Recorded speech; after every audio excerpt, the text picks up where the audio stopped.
audio. Hello, everybody. Welcome in to what I've decided to call the second best soccer show, but not really that. It's just me. Can't be the best without old Jared Dubois.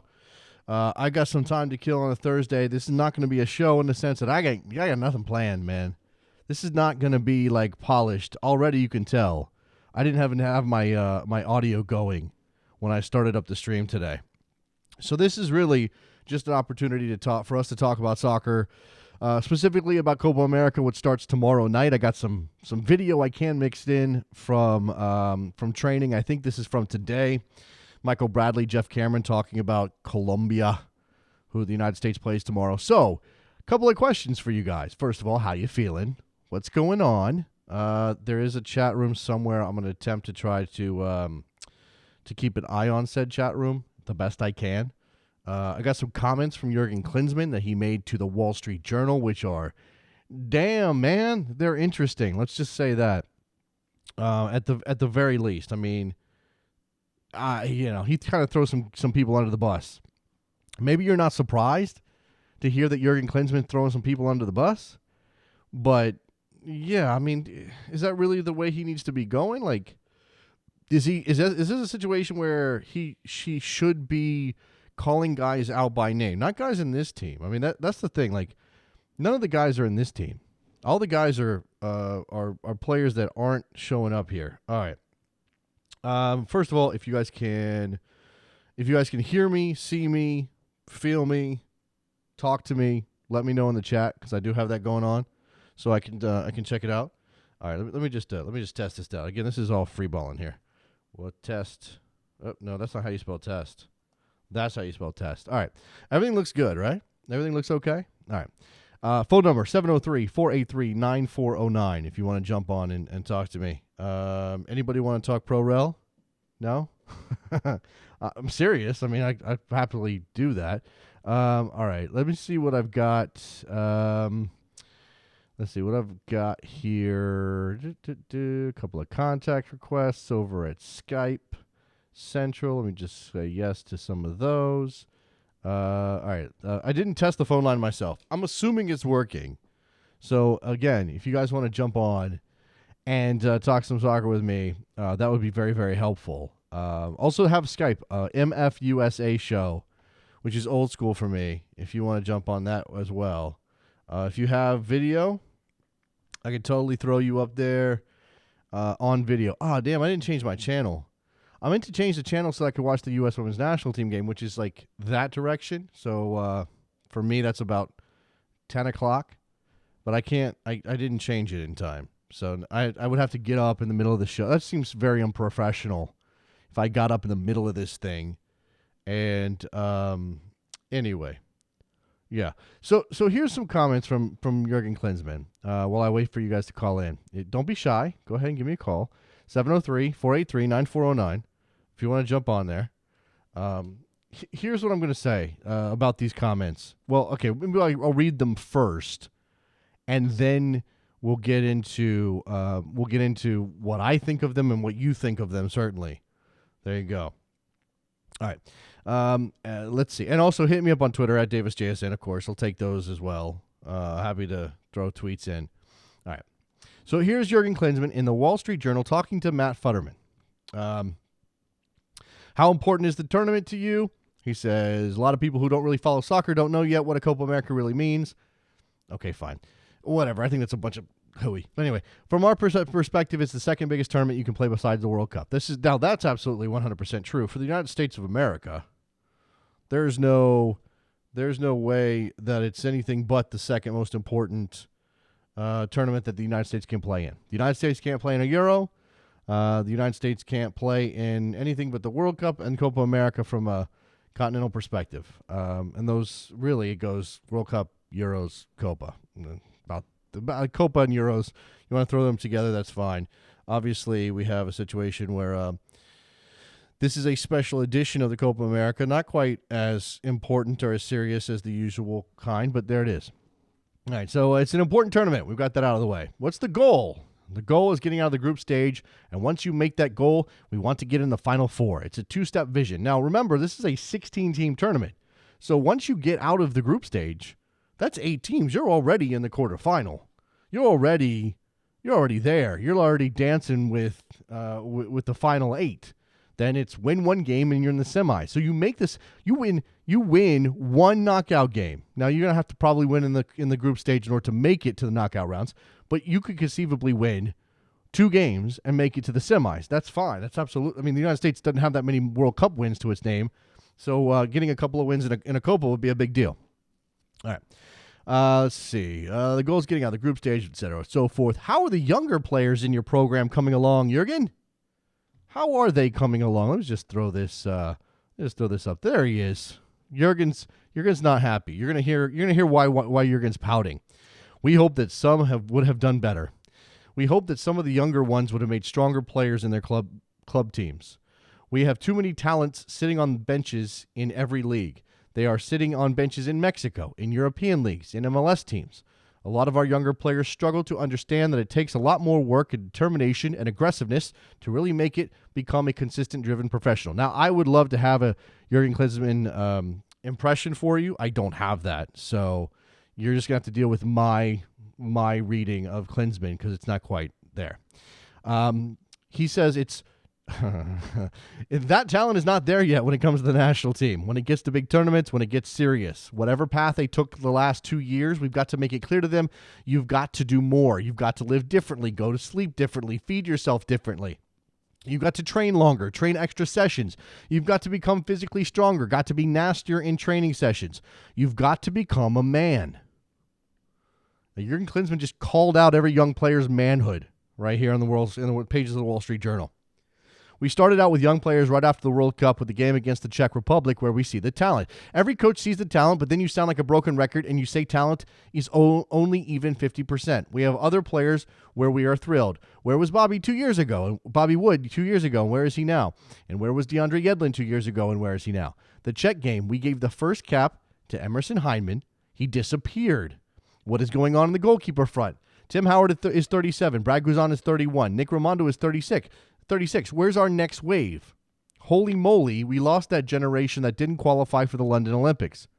Well, first of all, I'm going to lay that at your feet, Jurgen. I mean, you're the technical director. You take some responsibility. You want to throw that on Andreas Herzog? You want to throw Andy under the bus as well? Okay, do that. What happened to the Bill Hamids? Wait a second. Bill Hamid got injured. Bill Hamid is a damn good goalkeeper, and if Bill Hamid was healthy and had been healthy coming into 2016, Bill Hamid should be in this team. Bill Hamid should be right there with Brad Guzan. That's where Bill Hamid is. Sean Johnson, okay, he was never good enough. You kept calling him. Breck Shays, mixed discaroots. All right. You go through and make your own judgment. You go through it, and we get back to our old thing where we say, hey, guys, talent is only half of it. So essentially he's saying every single one of those guys didn't become a man, didn't do the work. Say bye to frowning Jurgen. I can't take him anymore. All right. I don't know. It's a very interesting situation to have Jurgen Klinsmann on the eve of Copa America saying things like, all of our young players didn't do enough work. Jurgen Klinsmann likes to stand on top of the mountain. Look, I know he did it as a player. That gives him some sort of credibility on that level. There's no doubt about that. I mean, Jurgen Klinsmann gets to say this is part of what makes you a good player. But when you're a coach and your responsibility is to bring those players along, and so many of them haven't come good, I mean, at some point, don't you think it's your responsibility to maybe figure out why they're not coming good rather than lay it strictly at their feet? It's very easy for Jurgen Klinsmann to say it's all on those guys. They didn't do the work. That guy didn't become a man. He didn't train hard enough for sleep. And that may be true in some cases. But at some point, it's not just about that. And really, look, maybe it's not Klinsmann's fault at all. I'm not saying that Klinsmann has a responsibility for making Breck Shea or Mixed Discarud or Emerson Hyndman a better player if they're mostly with their club team. It's the calling out of them here that maybe is in question. And again, the guy likes to talk a lot. And when he talks a lot and he throws people under the bus, again, you have to wonder how the rest of his team respond to this information. Do the rest of the team say, "Oh, this is good for morale"? Right ahead of Colombia tomorrow night. By the way, how are we feeling about Colombia, guys? Hashtag go win it. Hashtag I don't know. All right, 703-483-9409 is the phone number. I have it right here in front of me because otherwise I'll forget. If you guys want to just to talk to me directly. Anybody got questions, comments, you can throw them in the chat room as well. Yeah, just a thing here. All right. So we are, I don't know, 10 minutes into this thing. I got some video. I didn't have a plan for how long this is going to be. Really, I just had some time to kill tonight. Figured I'd open up the phone lines, do like a Copa chat thing, and then if we wanted to go into other directions, we can certainly do that. More than happy to play games and quiz stuff and all that stuff. Anyway, let's see here. Let me just, yeah. All right, let me see what I got for video here. Let me see. I think the first one, and I haven't listened to these, so I don't know how this is going to go. And if you guys can't hear this, you have to let me know. Here's Michael Bradley. They have a good blend of guys who are technically very, very gifted and talented, and also guys who physically and athletically will challenge us. And so it's just being ready in every way to compete and understand what each moment of the game is going to be about.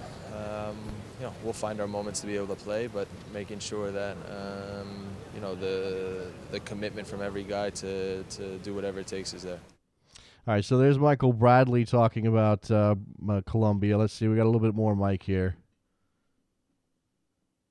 Yeah, it's a good team from top to bottom. So look, I know a guy like Cuadrado very well from having played against him a number of times in Italy, and I know how quick and dangerous he can be, and so like I said, it's all over the place. It's a good team. I mean, he's not really saying much of any real interest there. All right, here's Jeff Cameron, who's obviously going to have to defend against guys like James Rodriguez and Juan Cuadrado and Carlos Baca. Well, we've played them a few times, and watching a video, and they're aggressive. They're sharp. They're technical. They're a very, very good team. A lot of good players. But we have to bring our game, and we know that if we're physical and from the first moment on, and we kind of make our first imprint in a tackle or whatever, we have to be confident and believe in each other. And I think if we do that, we can match them, and we match their effort, and we go above and beyond, we'll beat them. All right, switch a little early there on the video. Here's more of Jeff Cameron. They're skillful. They like to run off the defenders, the back shoulders of them, and it's just communication between the back four and the defensive midfield. So just being on the same page, everybody talking, communicating, because they're so clever and they're technical on the ball. They like to give 1-2s, small, quick, short passes, kind of draw you out and then slide the ball through. So we just have to be aware, and we have to be focused for 90 minutes, and we'll try to do that Friday. All right, so a little bit more, Jeff Cameron. I mean, look, again, platitudes here, talking about defending back shoulder. That's good stuff from Jeff here, and here's his final comment. You're gonna be nervous, but just know that everybody else is nervous on the field as well, and you gotta enjoy. You gotta soak up the atmosphere and the moment, and use that as a positive energy in a positive way. And if you do that, you'll have fun. And when you have fun, you're playing your best football, or soccer. So. Yeah, you just got to enjoy it and be happy, and you're here for a reason. You represent your country for a reason because you're good enough, and we all believe in each other, so yeah. So there you go, a little bit of video from training as Jeff Cameron and Michael Bradley talk about the task of beating Colombia. All right, I feel it's just weird, and maybe it's just me because I'm the positive type of fan. I want to believe in my team. I think my base setting is to believe that they can get the job done. And I think that I've turned a corner when it comes to the U.S. men's national team over the last couple of days, and now I'm suddenly thinking, okay, they can actually do this. They can actually beat Colombia. You know, it's not impossible. I'm not saying that they're better than Colombia. That's obviously not true. But if we're talking about what they're capable of, winning a game is something they're capable of, even though we've been questioning their form and everything else. I think at the very least, you have a sense that they can play cohesive soccer together is improved from last week, from the before the Bolivia game, before the Ecuador game. Now those things have come, and that I give credit to Klinsmann for putting out teams that were relatively successful doing what they did in order to put the United States in a position to win those games and then make everybody feel better about where this team is. All right, let's see. Oh, by the way, I actually meant to pull this up, and my mistake that I didn't. Since I'm here, and since the Best Soccer Show is dead, for anybody who listened to that show, I can definitely pull up, and this is all, we're all chilling here, whatever. We're just hanging out. 703, what is it? 703-483-9409. Somebody call me. Please call me. No, I'm kidding. If you want to. I have drops. I do have drops. I have all the Best Soccer Show drops. Yeah, Eric is asking about what's going on in Dallas. I was not watching that game. I just jumped on here because I didn't have whatever. I didn't have anything to do. I couldn't see that game and didn't have I don't have MLS Live at the moment, which is the thing. But anyway, I wasn't watching that game, and then I just saw an image, and apparently it's a monsoon in Dallas. Is that in Dallas? I mean, Texas has been just destroyed recently when it comes to rain, and I know Houston's a mess with the flooding and everything else. Hope everybody's safe there. So apparently they pulled the players off the field. All right. Let's see. Robert in SoCal in L.A. Robert in L.A. I see tomorrow happening like U.S. under-23 versus Colombia under-23. Colombia talent will rise to the top. All right, well, stranger things have happened, okay? I mean, I'm just saying. It's a possibility, again. If you predict that Colombia is going to win, you're not really going out on a limb here. All right, so what do I got? Oh, it's incredible! You guys can hear these, right? Can you guys hear these? This one. It's John Brooks! It's John Brooks! I could just sit here and have fun with this soundboard for a while. Like, oh man, bringing back memories. I've got the whole duh and or hello. I've got the whole thing here. I mean, I'm not going to sit here and do that, but if it makes sense, I can mix some stuff in. If you call me and we mess around a little bit, and it makes sense for me to put in an old school Best Soccer Show drop. Again, I'm calling this the second Best Soccer Show. It's not even close to that. It's more ironic, but there you go. All right, 703-483-9409 is the phone number. If anything's not working, let me know, and I'll try to fix it the best I can. Let's see. Too far away, but thoughts on Tuesday's game against Costa Rica. I don't think, Francisco, I don't think we can talk about Costa Rica until we know what happens against Colombia, until we see, and you know, I'm writing something that I got to file a little bit later tonight, sort of a preview piece on the Colombia game, and to me, everything is going to be told. I mean, we have 90 minutes to play, and the United States can pull something out or whatever, but you're going to know exactly what Jurgen Klinsmann intends 1 hour before kickoff when we get that lineup, right? I mean, that's when we're going to find out if Jurgen Klinsmann intends to actually make a run at this, or if he's going to sit back and bunker in and basically repeat the 2014 World Cup. And if they get the results in the end, it's hard to be overly critical of him. His job is to win games. But if we're also going to hold him up as the technical director and as the guy who talks about being forward, playing proactive soccer, all of that stuff he talks about, then, you know, we still have those questions. I'd be willing, at this point, because of where they've been, because of the Gold Cup last year, I'd be willing to stomach bunkering, counterattack, set-piece soccer, win 1-0, and go home. I mean, if they can make it through this group into the quarterfinals of a tournament on home soil and then give themselves a shot of winning a knockout rank game, of course it's going to be difficult. Of course, it's probably going to be Brazil. And if it's Brazil, it's going to be a tough out. But, you know, stranger things have happened. You at least do that, right? Okay, so somebody wants, Eric is asking for this. Michael freaking Arasco Fiscal. All right, so that one's like classic, right? It's like the English mentality. All year we have no chance. Day before, maybe, just maybe. Day after, knocked out. Never had a chance anyway. Jurgen. All right, look, there's some truth to that, Xander. There's some truth to that. I guess maybe we take a lot of cues from the English, and maybe I do that subconsciously. Maybe I'm here doing this show. And look, I've had lots of time to think about and question and talk about Jurgen Klinsmann's job and talk about what he's done.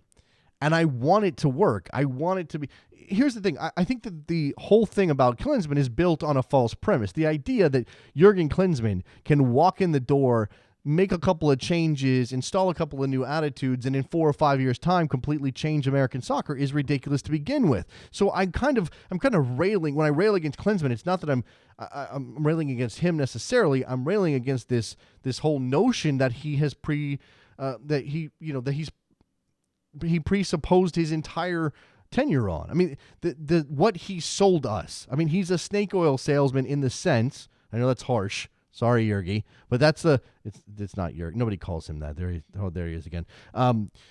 It's this whole sense that he has a magic touch when I don't think he does. When I think that the issues in American soccer are so systemic, and so ingrained culturally that the idea that one person is going to walk in the door, take out a broom, sweep things aside, put new stuff up, hang a couple of pictures, and we're going to be a better soccer country is ridiculous.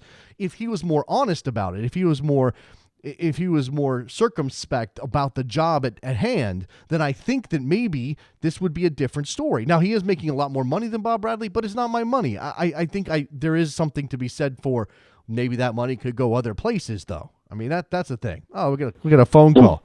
773, you're on the air. Who's this? Edwin. Hey, man, what's going on? Not much, just calling in the show. Okay, what do you want to talk about? You want to talk about Copa America? Just Jurgen Klinsmann and the USMNT coming into the Copa America. Okay. I mean, for me, best case scenario, and I'll ask you, Edwin, and whatever questions you have, go ahead and throw them out. But my not best case scenario, but the way that I think that the United States can get this job done is, fight and claw and do whatever against Colombia. I don't expect anything, but, maybe they get a point. You have to beat Costa Rica. And you probably have to beat Paraguay. I mean, if you finish with 4 points, you're putting your fate in somebody else's hands, and I don't like that. Yeah. Yeah, but essentially, that's kind of what's going to have to happen. That's why the first game goes so crucial, especially in a tournament where there's only 3 matches. So it's going to be very crucial to at least get the point, which I think they can do, being that it isn't on American soil.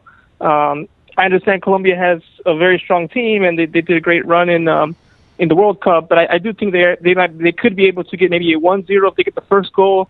I know it sounds cliche to say the first goal is, the most important one, but if they can get a goal, sneak in the goal early, I think they have a really good chance of advancing and at least getting the point. I think if they get the point, they're going to be in a good situation. I think they would sign up for that right now. Well, Edwin, that's such an interesting thing you bring up, the first goal, okay? So Game State has so much to say about how this team in particular plays. I think Colombia is going to play the same way no matter what, right? Now, except for maybe being down 2 goals with 10 minutes left. Then they're going to throw everything they got at whoever they're playing. But with the United States, Game State changes so much about how what their posture is. I mean, go back to 2014 and the World Cup and scoring early against Ghana, that when you say something like they need to get the first goal or they want to get the early goal, I agree with you. Logically, my brain's yes, that's right. But you know what's going to happen? They're going to score the first goal. They're going to put 10 behind the ball, and we're going to have 85 minutes or 80 minutes or 75 minutes of just nail scratching, clawing, hanging on for dear life. And first of all, my heart can't take that, Edwin. Second of all,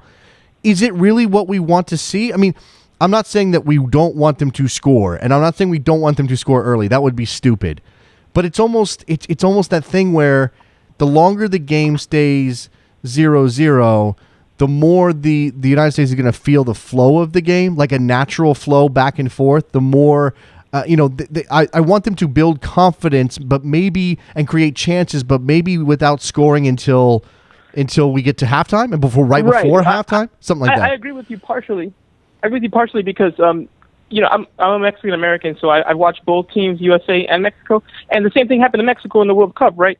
They scored against Netherlands, and what happened? They lost control. Yeah. They went back. They put in a midfielder and replaced them with Gio, and then that's really why they lost. Besides the penalty, it was the conservativeness after the 70 minutes mark. After they scored, they lost all their mojo that they had in the game, and the game completely changed. That was actually almost a negative turning point for the team, and USA definitely falls into the same trap where, Jurgen's always saying, oh, well, we cannot attack because then the counterattack, and that's his explanation for why it's 60-40 or 70-30 possession, and we're just playing back because, he says that we're just trying to avoid mistakes. So I understand that, but I think they're going to play defensive overall. And probably have to. I mean, so I would rather just have the goal and fight for the 3 than Yeah. already be at 0-0 praying that if they score a goal, we're in trouble. Yeah, look, we're not going to attack against Colombia, you have to. Against Colombia, you're going to have to play defense. They're going to have the ball. They're going to have the attack. Appreciate the call, man. Appreciate it, Edwin. Thanks a lot. I thought I had somebody else on the line, but maybe I don't. Let's go to that call failed. If you're calling me, I apologize. I will try to get you on. A couple of people tried to call. I couldn't get to it. It failed on me. Anyway, 703-483-9409. You're already watching this, so you don't need me to say the number. It's just force of habit. 619. Who's this? Hey, what's up, Jason? The best soccer show. Second best soccer show. I just want to call in. I didn't get a chance to call into your final. Yeah, and man. I just want to say congratulations and thanks a lot for all those shows. I appreciate it, dude. You've been calling for years, right? Yeah, it's from the beginning, man. Yeah. It's something I've always appreciated because I grew up in the land community, and we always had those 1 hour up to 2 hour pregame shows, and you get psyched up for the game, and then your show was like something like I've always been dreaming in English. And we get people call and stuff. So it was awesome. I appreciate it, Enrique, man. That's cool. I do appreciate that. What do you think? You got some Copa thoughts? I mean, we don't have to talk about just USA. You can bring it the whole scope if you want. Yeah. Like I said, I've been following World Cup, U.S. soccer since World Cup '90, and basically how the topic is right now. I think Alexi Lalas was tweeting that we should be at the point now that we should be aiming to win it all. I mean, that's how World Cup winners, they fire, they resign, they take accountability of their failures. And I think we're at the stage where we need to hold the higher ups accountable. Okay. Okay. Well, these guys have to man up. It's like, hey, I couldn't do the job. Mm-hmm. I'm resigning, or either the top of head said, you know what, you didn't get the job done. It's time to move on. And back to what you were saying, like maybe we do need to just take all these market players, because I strongly believe some of these guys are on the team because they're market players. I mean, they sold so many jerseys that I don't know if it's an inside talk. Like, hey, we can't get that guy. You have to keep the guy because we have so many jerseys sold. And based on how I've seen U.S. soccer without Jose Altidore, it's time to move on. We're much more. I wouldn't want to have Dempsey and Altidore on the same team because I feel like the work ethic that either whatever new guy comes in is going to be much more than having Josie and Altidore. I'd rather have a slack player than have two on the field against a Colombian team. Okay. It's I guess I get your point, Enrique. You got anything else you want to throw out there? The defensive positioning, we need to bring the game to them. I mean, we've shown that we can control the ball. We can have mobility, control the game, and score the first goal.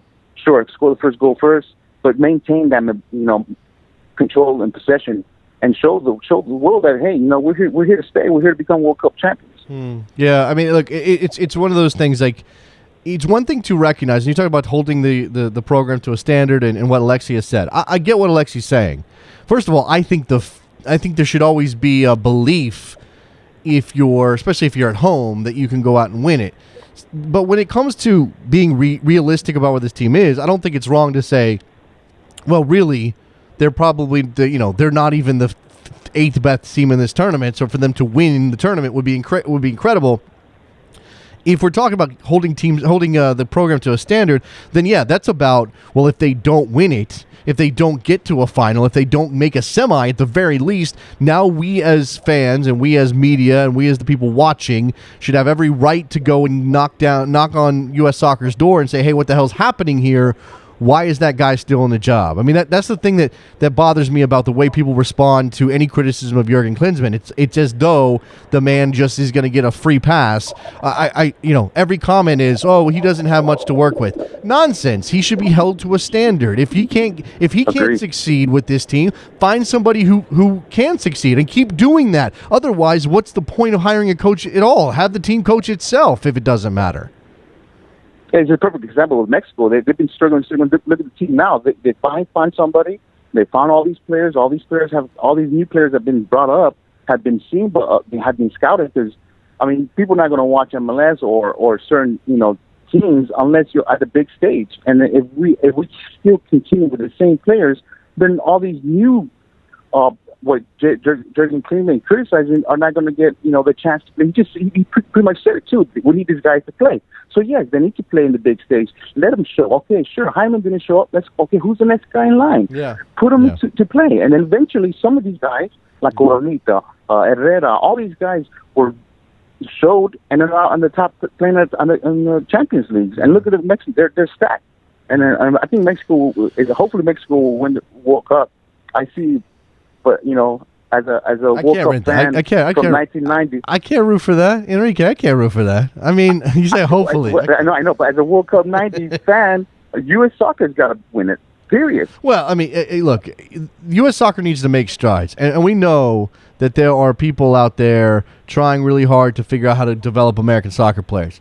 I had a conversation today with a guy who wrote an article for The Guardian about diversity in American soccer and how there's not enough of it and how it tends to be a white suburban sport. And we all know this. I mean, we all sit here and know. Yeah, I've experienced it. When it comes to, especially when it comes to like the opportunity, it's there are lots of Latin kids playing, but are those Latino kids getting an opportunity to be seen and coached and into the best squads and into the best programs, into the best clubs, and then are they getting the opportunity to either go pro or go to college and all of this stuff? Is the system working? And I don't think there's anybody that thinks the system is working. So what we have clearly is untapped potential in the United States. Now, at the same time, even with the restricted potential, even with the fact that we've got all of these internal issues, even with the fact that you've got entire communities in this country that either can't get good coaching or can't get access or can't get seen, and you got entire communities in this country who can't even play if they want to, or even get fields if they want to, all of those things, we're still developing enough. We still have enough player output that some of these guys should come good and our team should improve. And I think, it's not just Nagbe and Pulisic, although those guys are the of the moment guys. I think there's a wave coming. I mean, I don't have any reason to say this other than gut, but you see what Pulisic is. There are guys working their way into good European teams. Do we have a Champions League star yet? Do we have, do we even have somebody at PSV like Guardado? No, we don't. But we are going to get closer and closer in the next couple of years. I just think that's coming. Yeah, I strongly believe that right now we could, there could be three coaches and they could all call up different players. And these guys, it's going to be a battle. I mean, it's not going to be, everybody's going to be, the matches are going to be so tight. It's just, it's an awesome time, awesome period right now for the U.S. soccer. I mean, MLS analyst Matthew can put up a team. You can put up a team. I can put up a team, and with all different players, that's how our pool is. And if we have a playoff between these three teams, it's going to be it's going to be an awesome playoff. Yeah. That's. I mean, it just depends. It's like I said, accountability, and then there's U.S. soccer tradition of having coaches go throughout the whole cycle, and then at the end of the cycle, okay, let's say your contract is over. No, you're not performing. Boom, next in line. Yeah. Boom. And that's the thing. The United States has always been sort of the anti-Mexico when it comes to this stuff. Like Mexico wants to turn over coaches every couple of months if they're not, especially if they're not living up to a high standard. I mean, Herrera didn't get fired because he was doing a bad job. Herrera got fired because of the punching thing at the airport. Now you have Juan Carlos Osorio, and I can guarantee you that if Mexico doesn't make it out of the group or only makes it to the quarterfinals, doesn't win a game in the knockout rounds, there's going to be people calling for Juan Carlos Osorio to be fired. There's going to be a meeting. Yeah, the owners will get together and they'll really question whether or not Juan Carlos is their guy. And I think there's a level of like too much and holy crap and settle down, people. Like that's enough already. Give somebody a chance. And then there's also the level of, if you don't have any accountability, if you aren't feeling the pressure of your job, then you're only going to get lackadaisical. You're only going to get, complacent. And I don't know that Klinsmann isn't there already. I mean, again, he kept his job after the World Cup because they had already signed him to a contract. I mean, I don't know. They kept the job after the Gold Cup because they had already signed him to a contract. It's a fundamental. I don't know. Like I said, I'm not for firing a coach every time something goes wrong, but I'm also not for holding on to a coach when things are clearly out of control. Yeah, it's a good example with Hugo Sanchez. he was doing well, but what happened? He got fired because the Olympic team didn't qualify. Now we have, I don't know, you have more information available to you. I mean, are we the only country that has the same technical director, same coach, and missed 2 Olympics? Are we the first country to do that? I mean, that's a good question. I don't know. It's it's frustrating. Look, too. I mean, lots of teams don't make the Olympics, but I think the United States is of a standard that they should make the Olympics, especially out of CONCACAF, where it shouldn't be that difficult. And the tournament is here every single time. The CONCACAF tournament is here. And look, I give Andy Herzog credit for having his team fight it out against Colombia, but they shouldn't have been there. They shouldn't have lost to Honduras. They shouldn't have gotten that far. And I don't know, that's the thing. How much do you put on Klinsmann? It's his responsibility, but he's not on the sideline. He's helping pick the players, but he's not putting the lineup out. How much are we going to hold him accountable for that? Or do we just say, look, the players aren't good enough and give him a pass, like I said? I think the players are good enough. Yes, they're not world class yet, and I think we're at a point. The United States Soccer Federation is at a point that we need a tactician, a guy that's going to put the players. This is what I want. This is the movement. This is the not just put guys and just oh, good job, go. You can sometimes on ESPN or Fox you can hear Klinsmann just good job, go. Yeah, that's fine. That's fine. But we also need a tactician nowadays because that's the only way we're going to win. If we have an actual tactician, we can, anybody can put up a team, but if we don't know what's going on inside the game, there's a lot of times in the Olympics that Jurgen Klinsmann would have made certain moves. Jurgen Klinsmann might be a very good coach for a very talented team because there's less of the need for somebody to manipulate lineups and tactics. But it seems as though the criticism that is levied at Klinsmann the most is that he doesn't get his tactics right, that he puts out strange lineups, that he plays guys out of position. And again, those are things you can do with the supremely talented team or with a wealth of talent coming through the way that, say, Germany has. But when you're the United States and you have to maximize every position, you have to squeeze every ounce of talent you got out of every player that comes through, maybe there's something else there. Enrique, I'm going to let you go, man, but I appreciate the call. Thanks a lot. There goes Enrique, man. Good stuff from him. All right. I didn't really have a time limit on this. I was just planning on hanging out and seeing how long you guys wanted me to stick around. If anybody else wants to call in, I'll just put the last call out, and then I know there's a delay, so I'll give you a couple of minutes to get in here. It's on the screen, 703-483-9409. I wanted to play this while Enrique was on. Just because it's fun. Because I think that embodies some of the spirit that we want to see out of this national team. And I don't want this to sound like I'm down on the U.S. men's national team's chances because, again, oddly, I've come back around and I'm sort of positive. And I know that we had the quote in the chat room about the English mentality. All year we have no chance. Day before maybe, just maybe. Day after knocked out, we ever had a chance. Jurgen out. I know that's like it's a little bit. It's a little bit sad to think of it that way, but maybe that's where I am. 619, you're on the air. Hey, who's this? Turn it down. I hear myself, man. Hello.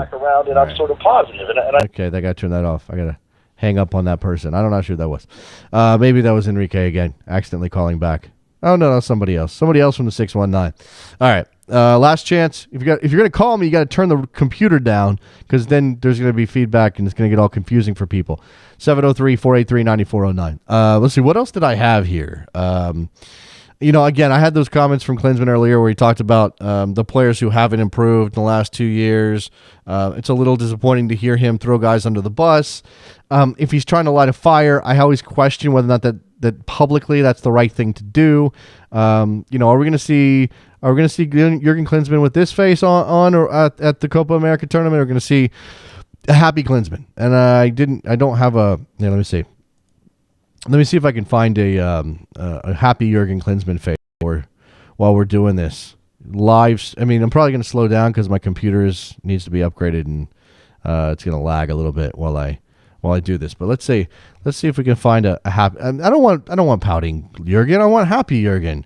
I want happy Jurgen Klinsmann. Let me see what I got here. Let's you put Jurgen Klinsmann into the machine, and you click on that, and then okay, this one's very nice. I think this is a good a good one here. Let me see. Just save that. Well, yeah, okay.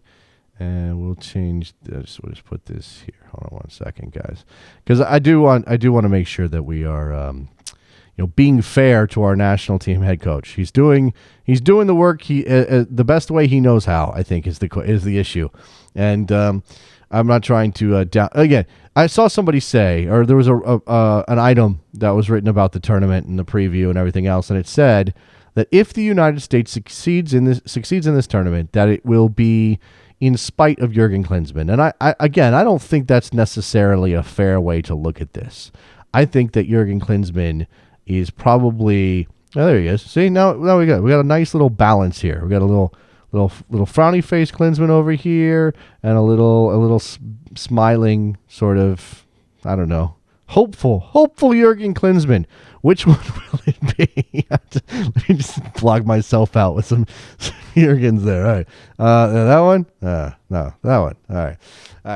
Last chance for phone call, 703-483-9409 is the phone number. I intend to maybe get this a little bit more refined in the near future. If I can find some time to sit down and make this happen.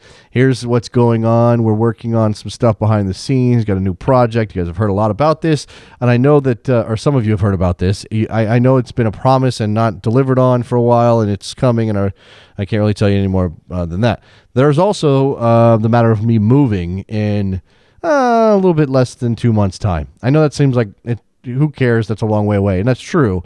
But it also means that I'm going to have to start to get some of this stuff packed up and into a smaller space so that it can be then shifted onto some sort of vehicle that will then take it to my brand new apartment, which I'm very excited to move into. It's a lot closer to DC. If any of you guys are DC people or come through DC on the regular, let me know. We can always catch up, talk about soccer, grab a beer, whatever else is on your mind. I don't want to give you life advice, probably. Like I can't walk you through a relationship or anything, but if you want to crack some jokes, have some beers, there's lots of good places in DC. All right. Anything else? No? All right, guys. I'm gonna wrap this up. 42 minutes, something like that, is a pretty good run. I didn't have any music planned. Oh, I have this. Oh wow. I never used that on the Best Soccer Show. What is that? That's the Inception soundtrack? Oh, man. I got a lot of air horns. Why do I have so many air horns? That one's really loud. Eddie! Oh. Eddie!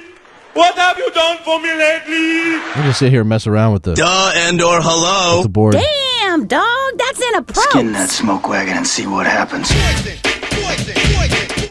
I'm epic win. Yeah, I'm just bored right now. Get to the chopper! There's the Jurgen Klinsmann drop. Get to the chopper. He's going to take us to the promised land. Ooh. Wow, that's pretty heavy. Kind of like that one. Let me see what I got. Woo! Woo! Yeah, there it is.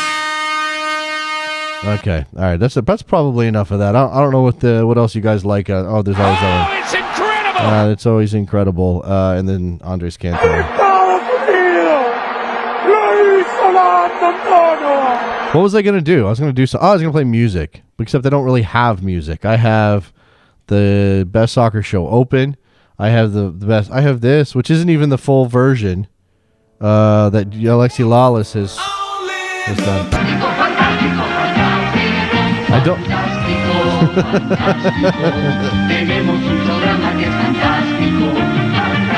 It's really long.